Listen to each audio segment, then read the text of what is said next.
তো guys, tournament কাদের জন্য তোমরা কি জানো? গাইস, না জানলে আজকের ভিডিওটি তোমাদের জন্য। তো টুর্নামেন্ট হচ্ছে এমন একটা জিনিস, তো স্পোর্টস টুর্নামেন্ট আমরা যাকে বলি।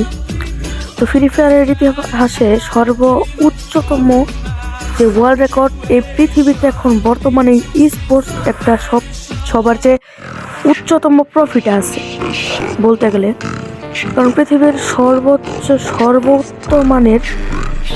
মানের প্লেয়ার যত যারা আছে ফ্রি ফায়ার প্লেয়ার সবাই এখন টুর্নামেন্টের দিকে আগাচ্ছে। তো গাইস, তোমরা যদি এখনো জেনে না থাকো যে স্পোর্টস টুর্নামেন্ট কাদের জন্য, তো গাইস তাহলে তোমরা একটা ভুল ডিসিশনে আসো, কারণ একটা স্পোর্টস প্লেয়ার সহজে হওয়া যায় না।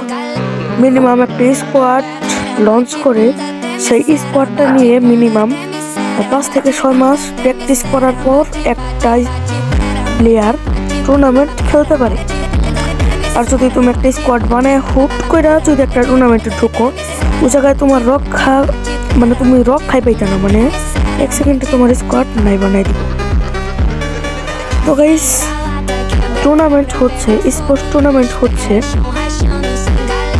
কাদের জন্য, তো এটা নিয়ে এখন আলোচনা করি।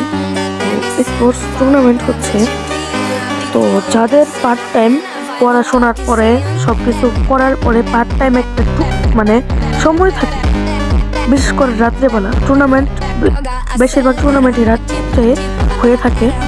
তো তার জন্য পার্ট টাইম এক্সট্রা আর কি সময় থাকবে তাদের জন্য আলাদা।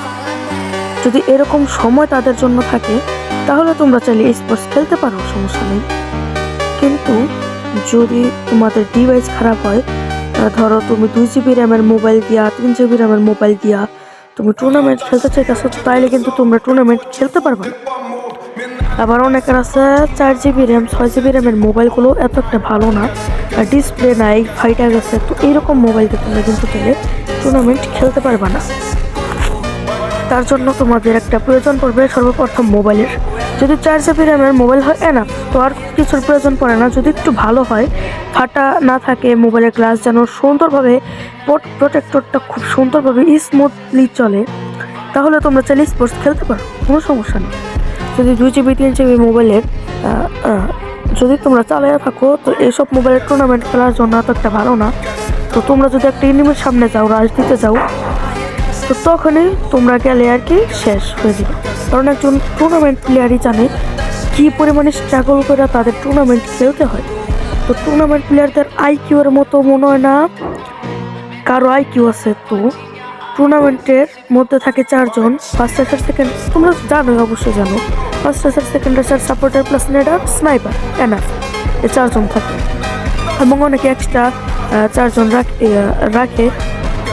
তো বেস্ট প্লেয়ার যারা, তারা কিন্তু একজন আইজিএল থাকে। তো তারা কোথায় ক্যাম্প করলো, কোন জায়গায় এনিমি, যাবতীয় সব ধরনের জিনিস তারা আর কি খেয়াল রাখে।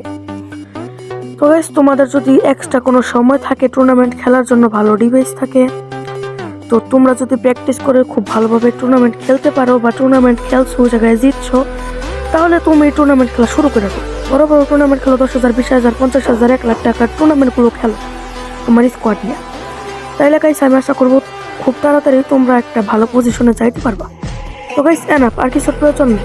তো গাইস, আশা করি সকলেই সব কিছু বুঝে গেছো। তো গাইস, আজকের ভিডিওতে এ পর্যন্ত ছিল। সবাই সাবস্ক্রাইব করে দেবো চ্যানেলটি। তো গাইস, সবাই ভালো থাকবা, সুস্থ থাকবা, আল্লাহ।